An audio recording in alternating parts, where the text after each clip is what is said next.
Hello दोस्तों, BNY study channel में आप सभी का दिल से स्वागत है। दोस्तों, आज हम बात करने वाले हैं पोषक तत्व के प्रमुख घटक कार्बोहाइड्रेट के बारे में। सबसे पहले जानते हैं ये पोषक तत्व क्या होता है। तो पोषक तत्व भोजन में मौजूद एक प्रकार के अणु होते हैं जो हमारे शारीरिक कार्यों के लिए बहुत ही जरूरी होते हैं। हमारे शरीर के हर काम के लिए पोषक तत्वों की जरूरत पड़ती है, चाहे हम सांस ले रहे हों, चाहे हमारा वृद्धि विकास हो रहा है, चाहे हम सोच रहे हैं या फिर घूम रहे हों।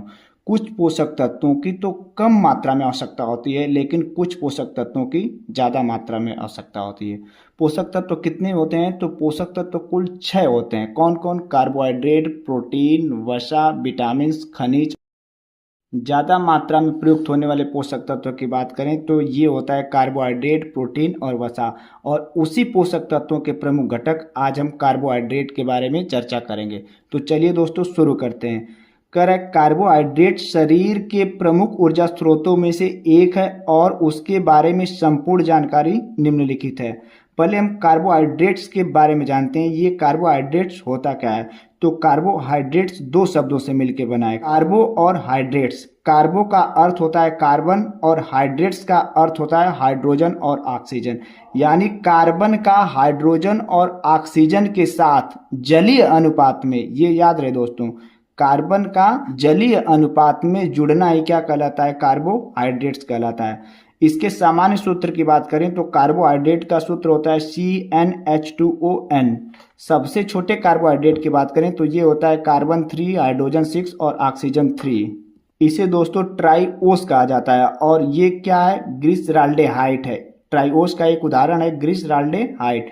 और ये सबसे सरल कार्बोहाइड्रेट है। क्या है? कार्बन 6, हाइड्रोजन 12 और ऑक्सीजन 6। इसे हम एक शर्करा भी बोलते हैं।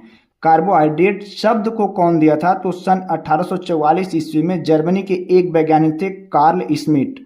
और कार्बोहाइड्रेट की खोज कौन किया था? तो सन 1856 ईस्वी में क्लाउड बर्नार्ड। और ये कहाँ के रहने वाले वैज्ञानिक थे? तो फ्रांस के। और ये खोज किसके किए थे? तो ग्लाइकोजन की खोज किए थे। ग्लाइकोजन क्या होता है? कार्बोहाइड्रेट का ही एक प्रकार है।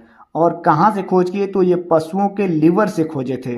आइए देखते हैं क्या कहता है कार्बोहाइड्रेट की परिभाषा में। करेक्ट, कार्बोहाइड्रेट्स आहार में पाए जाने वाले एक प्रमुख पोषक तत्व हैं जो मुख्य रूप से कार्बन, हाइड्रोजन और ऑक्सीजन से बने होते हैं। और कार्बन हाइड्रोजन किस अनुपात में होते हैं? तो जलीय अनुपात में होते हैं, यानी 2 संबंधी 1 अनुपात में होते हैं। ये ऊर्जा का प्रमुख स्रोत है और शरीर की महत्वपूर्ण प्रतिक्रियाओं में ये भाग लेता है। अब हम कार्बोहाइड्रेट के प्रकार के बारे में पढ़ते हैं।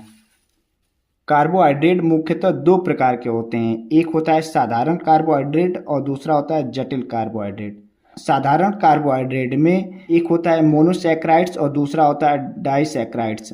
मोनोसैकेराइड्स क्या होता है? यह कार्बोहाइड्रेट का सबसे सरलतम रूप होता है जिसमें केवल एक शर्करा इकाई होती है। और एक शर्करा क्या होता है? ये सामने दिया हुआ है, कार्बन 6, हाइड्रोजन 12, ऑक्सीजन 6। मोनोसैकेराइड्स के उदाहरण क्या क्या हैं? तो ग्लूकोज है, फ्रुक्टोज है और गैलेक्टोज है। ग्लूकोज, फ्रुक्टोज, ग्लैक्टोज सबका रासायनिक सूत्र यही होता है, कार्बन 6, हाइड्रोजन 12, ऑक्सीजन 6।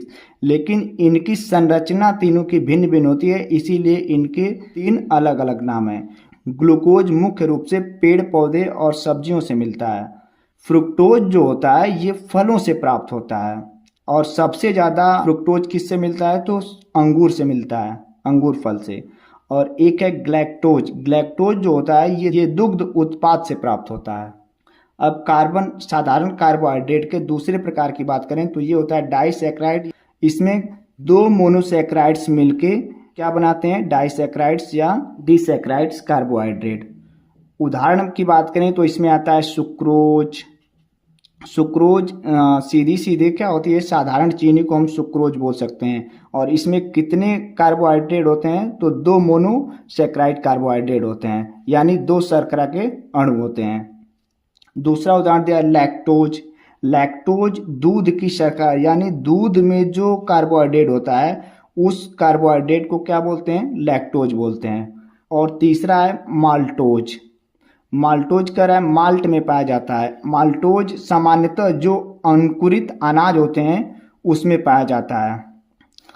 अब हम जटिल कार्बोहाइड्रेट्स यानी कॉम्प्लेक्स कार्बोहाइड्रेट्स के बारे में बात करते हैं। इसे सामान्यतः पॉलीसैकेराइड्स भी बोला जाता है और पॉलीसैकेराइड्स में कई शर्करा इकाइयां जुड़ते हैं, यानी 3 या 3 से अधिक जब शर्करा इकाइयां जुड़ जाती हैं तो उसे कहते हैं पॉलीसैकेराइड्स या जटिल कार्बोहाइड्रेट। इसके उदाहरण क्या क्या हैं? तो स्टार्च है। स्टार्च मिलता कहाँ से है? तो अनाजों से मिलता है और आलूओं से। स्टार्च कहते किसे हैं? ये एक प्रकार के जटिल कार्बोहाइड्रेट्स हैं और सामान्यतः ये पेड़ पौधों से मिलते हैं, यानी पादपों से प्राप्त होते हैं। और इसके उदाहरण क्या क्या हैं? अनाज और आलू। और अनाज में मुख्यतः ज़्यादा मात्रा में स्टार्च किस में पाया जाता है? तो गेहूं में, और दूसरा चावल में। और सब्जियों की बात करें तो आलू में स्टार्च ज़्यादा मात्रा में पाया जाता है। ये भी जानिए दोस्तों, जो गेहूं की रोटी होती है उस गेहूं की रोटी में 45 से 50% कार्बोहाइड्रेट पाया जाता है, जबकि एक पके हुए चावल में 25 से 30% कार्बोहाइड्रेट पाया जाता है। पॉलीसेक्राइड्स के 3 उदाहरण हैं। एक स्टार्च है, दूसरा ग्लाइकोजन है और तीसरा क्या है? फाइबर। ग्लाइकोजन भी क्या है? एक जटिल कार्बोहाइड्रेट है और ये कहाँ से मिलता है? तो ये लीवर और मांसपेशियों में संग्रहित होता है। ग्लाइकोजन को दोस्तों सीधे तौर पर आहार के रूप में नहीं प्राप्त किया जा सकता और इसी ग्लाइकोजन की सर्वप्रथम खोज भी हुई थी। और कब खोज हुई थी? तो 1856 ईस्वी में। और किसने खोजा था? तो क्लाउड बर्नार्ड ने। और ये कहाँ के रहने वाले थे? फ्रांस के। और कहाँ से खोजे? तो ये पशुओं के यकृत यानी लीवर से खोजे। ये कहाँ संचित होता है? तो लीवर और मांसपेशियों में। और तीसरा है फाइबर। फाइबर क्या होता है? ये एक प्रकार का जटिल कार्बोहाइड्रेट है जो पौधों से प्राप्त होता है। फाइबर को मनुष्य के पाचन तंत्र द्वारा पूर्ण रूप से नहीं पचाया जा सकता। फाइबर को हिंदी में रेशेदार भोजन भी कहते हैं। इसके उदाहरण की बात करें तो फल और सब्जियां। फलों में फाइबर के प्रमुख रूप से कौन कौन फल हैं? तो एक नाशपाती है, सेब है और संतरा है। सब्जियों में सबसे अधिक मात्रा में फाइबर सब्जियां कौन कौन है? तो ब्रोकली है, गाजर है, पालक है। और तीसरा दिया है साबुत अनाज। साबुत अनाज क्या होता है? ऐसे अनाज को कहते हैं जिसमें क्या हो? जर्म हो, ब्रान हो और एंडोस्पर्म हो। जर्म क्या होता है? ऐसे अनाज जो अंकुरित हो सके। और ये ब्रान दिया है। ब्रान का अर्थ होता है भूसी, यानी ऐसे अनाज जिसका क्या हो? छिलका हो। और एंडोस्पर्म अनाज के बीच वाले हिस्से को कहते हैं। यह सबसे बड़ा होता है किसी बीज का और ये बीच वाला हिस्सा होता है। साबुत अनाज कैसे होते हैं? तो ये फाइबर युक्त अनाज होते हैं। इसमें अधिक क्या होता है? फाइबर होता है, विटामिन होते हैं और एंटीऑक्सीडेंट होते हैं। उदाहरण के रूप में क्या है? बाजरा है। अब हम दोस्तों कार्बोहाइड्रेट के कार्य और महत्व के बारे में बात करेंगे। कार्बोहाइड्रेट के कार्य और महत्व की बात करें तो इसका कार्य ऊर्जा स्रोत के रूप में किया जाता है। यह पाचन में भी मदद करता है और रक्त शर्करा के नियंत्रण में भी ये भाग लेता है। ऊर्जा के स्रोत के रूप में कार्बोहाइड्रेट कैसे कार्य करता है, आइए देखते हैं। कार्बोहाइड्रेट शरीर को तुरंत ऊर्जा प्रदान करता है। 1 ग्राम कार्बोहाइड्रेट में 4 कैलोरी ऊर्जा होती है। प्रोटीन की बात करें तो प्रोटीन के 1 ग्राम में भी 4 कैलोरी ऊर्जा होती है और जबकि वसा के 1 ग्राम में 9 कैलोरी ऊर्जा होती है। एक स्वस्थ मनुष्य के लिए और सामान्यतः सक्रिय मनुष्य के लिए 2000 से लेकर 2400 कैलोरी ऊर्जा की आवश्यकता होती है। दूसरा कह रहा है पाचन में मदद। कह रहा है फाइबर युक्त कार्बोहाइड्रेट पाचन तंत्र को स्वस्थ रखते हैं और कब्ज को रोकते हैं। फाइबर युक्त कार्बोहाइड्रेट्स क्या होते हैं? तो फाइबर युक्त कार्बोहाइड्रेट्स ये एक प्रकार के जटिल कार्बोहाइड्रेट होते हैं जिसे मानव के पाचन तंत्र द्वारा संपूर्ण रूप से नहीं पाया जा सकता है, लेकिन ये अत्यधिक लाभदायक होते हैं। तीसरा दिया रक्त शर्करा नियंत्रण। करा जटिल कार्बोहाइड्रेट्स रक्त शर्करा स्तर को स्थिर बनाए रखते हैं। एक तरफ जटिल कार्बोहाइड्रेट जो रक्त में शर्करा होती है उसको नियंत्रण करता है और साथ ही साथ दीर्घकालीन ऊर्जा भी प्रदान करता है। हमारी बॉडी को ऊर्जा कौन देता है? तो रक्त देता है। रक्त पूरे बॉडी में घूमता है और उससे हमको ऊर्जा मिलती है। और रक्त को कौन ऊर्जा देता है? तो कार्बोहाइड्रेट देता है, क्योंकि कोशिका को ऊर्जा कौन देता है? कार्बोहाइड्रेट देता है। और रक्त शर्करा नियंत्रण में कौन भाग लेता है? तो जटिल कार्बोहाइड्रेट, यानी जब रक्त में शर्करा यानी कार्बोहाइड्रेट की मात्रा बढ़ जाती है तो ये जटिल कार्बोहाइड्रेट रक्त शर्करा के स्तर को स्थिर बनाने का भी कार्य करता है। अब हम जानते हैं ग्लाइसेमिक इंडेक्स क्या होता है। तो ग्लाइसेमिक इंडेक्स यह बताता है किसी भोज्य पदार्थ को खाने पर रक्त शर्करा की मात्रा कितनी है, इसको प्रदर्शित करने के लिए ग्लाइसेमिक इंडेक्स का उपयोग किया जाता है। इसको बनाया कब गया था, तो 1980 ईस्वी में। और किस देश में बना था, तो कनाडा देश में। और वैज्ञानिक कौन थे, तो डॉक्टर डेविस जेनकिंस। आइए इसके बारे में जानते हैं। ग्लाइसेमिक इंडेक्स का यह एक प्रणाली है जो बताती है किसी खाद्य पदार्थ का सेवन रक्त शर्करा स्तर को कितना प्रभावित करता है। उच्च ग्लाइसेमिक इंडेक्स खाद्य पदार्थ तेजी से रक्त शर्करा को बढ़ाते हैं, जबकि निम्न ग्लाइसेमिक इंडेक्स खाद्य पदार्थ को धीरे धीरे शर्करा छोड़ते हैं। इस इंडेक्स को 3 भागों में बांटा गया। एक होता है निम्न ग्लाइसेमिक इंडेक्स, दूसरा होता है मध्यम ग्लाइसेमिक इंडेक्स और तीसरा होता है उच्च ग्लाइसेमिक इंडेक्स। निम्न ग्लाइसेमिक इंडेक्स दोस्तों ये सबसे अच्छे अनाज होते हैं और ये रक्त शर्करा को काफ़ी कम करते हैं। रेटिंग की बात करें तो 55 या उससे कम की रेटिंग दी जाती है, जिसमें क्या आता है, साबुत अनाज आते हैं, बीन्स आते हैं और फल आते हैं। साबुत अनाज किसे कहते हैं, ऐसे अनाज को जिसका अंकुरण हो, जिसका छिलका और अंकुरित होने वाले अनाज को क्या बोलते हैं, साबुत अनाज कहते हैं। और साबुत अनाज का सबसे अच्छा उदाहरण क्या है, बाजरा, बीन्स, फल। कह रहा है मध्यम ग्लाइसेमिक इंडेक्स की ग्रेडिंग होती है 56 से 69। और इस प्रकार के भोज्य पदार्थ कौन कौन है, तो ब्राउन चावल यानी भूरा वाला चावल, बहुत बिना पॉलिश वाला चावल और जई है। और उच्च ग्लाइसेमिक इंडेक्स की बात करें जिसकी रेटिंग 70 से अधिक होती है, उसमें आलू, चीनी, सफ़ेद ब्रेड। अगर दोस्तों किसी को शुगर हुआ है तो उसे 70 से अधिक ग्रेडिंग वाले खाद्य पदार्थों को नहीं खाना चाहिए। उनको कैसा खाना खाना चाहिए, तो सबसे कम ग्लाइसेमिक इंडेक्स वाले अनाजों या फलों सब्जियों का उपयोग करना चाहिए, जिसमें क्या आता है, साबुत अनाज आता है, बीन्स आता है, फल आता है। अब हम बात करेंगे कार्बोहाइड्रेट की आवश्यकता कितनी होती है और उसका सेवन कैसा करना चाहिए। विश्व स्वास्थ्य संगठन WHO के अनुसार दोस्तों कुल कैलोरी का 45 से 65% ऊर्जा किससे आनी चाहिए, तो कार्बोहाइड्रेट से आनी चाहिए। संतुलित आहार की बात करें तो ताजे फल खा सकते हैं, सब्जियों को खा सकते हैं, साबुत अनाज खा सकते हैं, अच्छी गुणवत्ता वाली दालें खा सकते हैं। ये कार्बोहाइड्रेट के बहुत अच्छे स्रोत हैं। अब हम बात करेंगे किस किस आहार में कैसा कार्बोहाइड्रेट होता है। तो साधारण कार्बोहाइड्रेट यानी सरल कार्बोहाइड्रेट की बात करें तो ये मिठाइयों में मिलता है, पेय पदार्थों में मिलता है और प्रसंस्कृत खाद्य पदार्थों में मिलता है। जटिल कार्बोहाइड्रेट की बात करें तो ये साबुत अनाजों में मिलता है, फल में मिलता है, सब्जियों में मिलता है और दालों में मिलता है।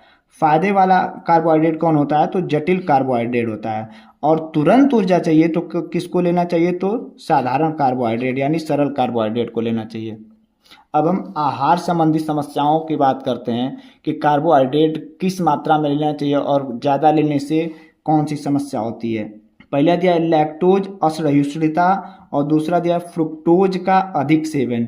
लैक्टोज असहिष्णुता क्या होता है, कह रहा है दूध में पाए जाने वाले लैक्टोज को पचा नहीं पाता है। होता क्या है, हमारे शरीर में लैक्टोज नामक एक एंजाइम पाया जाता है और उस एंजाइम का कार्य क्या होता है, दूध में पाए जाने वाले लैक्टोज को पचाना। जब इस लैक्टोज एंजाइम का निर्माण नहीं हो पाता है शरीर में अच्छे तरीके से, तो ये दूध का लैक्टोज को पचा नहीं पाता, जिसके कारण हमें क्या होता है, दूध खाने से पेट में दर्द होने लगता है, पेट फूलने लगता है, डायरिया जैसी स्थिति हो जाती है। सामान्यतः हम आस पास में ये देखते हैं कुछ लोग दूध नहीं पचा पाते हैं। और दूध क्यों नहीं पचा पाते हैं, तो यही लैक्टोज एंजाइम के कारण, क्योंकि उनके बॉडी में लैक्टोज एंजाइम का निर्माण नहीं हो पाता है, जिसके कारण ये दूध में पाए जाने वाले कार्बोहाइड्रेट लैक्टोज को नहीं पचा पाते हैं। दूसरा दिया फ्रुक्टोज का अधिक सेवन। अत्यधिक फ्रुक्टोज का सेवन लीवर में वसा के संचय को बढ़ा सकता है और मेटाबॉलिक सिंड्रोम का कारण बन सकता है। ये मेटाबॉलिक सिंड्रोम क्या होता है, मेटाबॉलिक सिंड्रोम एक ऐसी स्थिति है जिसमें एक व्यक्ति को कई स्वास्थ्य समस्याएं एक साथ हो जाती हैं, जिनके कारण होता क्या है, उस व्यक्ति को दिल की बीमारी हो जाती है, स्ट्रोक हो जाता है, टाइप 2 की डायबिटीज हो जाती है। और ये होता किससे है, तो ये फ्रुक्टोज का अधिक सेवन से होता है। और फ्रुक्टोज कहाँ पाया जाता है, तो ज़्यादातर फलों में पाया जाता है। यानी वही फल जो हमारे लिए बहुत फ़ायदेमंद होते हैं, अगर इनको बहुत ज़्यादा मात्रा में खाने लगेंगे तो क्या हो जाएगा, मेटाबॉलिक सिंड्रोम हो जाएगा।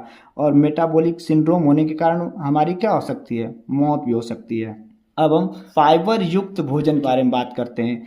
फाइबर को क्या कहते हैं, रेशेदार भोजन। रेशेदार भोजन क्या होते हैं, ये एक प्रकार के जटिल कार्बोहाइड्रेट होते हैं जिसे मानव शरीर के पाचन तंत्र द्वारा पूर्ण रूप से नहीं पचाया जा सकता, लेकिन ये हमारे स्वास्थ्य के लिए क्या होते हैं, लाभदायक होते हैं।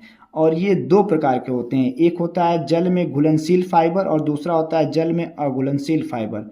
जल में घुलनशील फाइबर क्या करता है, यह पानी में घुल जाता है और रक्त शर्करा और कोलेस्ट्रॉल स्तर को कम करता है। उदाहरण क्या है इसके, ओट्स है और सेब है। कोलेस्ट्रॉल क्या होता है, कोलेस्ट्रॉल ब्लड प्रेशर का कारण बनता है। ये रक्त की नलियों में जम जाता है, इसके कारण रक्त का प्रवाह रुकने लगता है, जिससे क्या होती है, रक्त नलियां फट जाती हैं। दूसरा है अघुलनशील फाइबर, ये पानी में नहीं घुलता है और पाचन तंत्र को स्वस्थ बनाए रखता है। और इसके उदाहरण की बात करें तो गेहूं की भूसी है और गाजर है।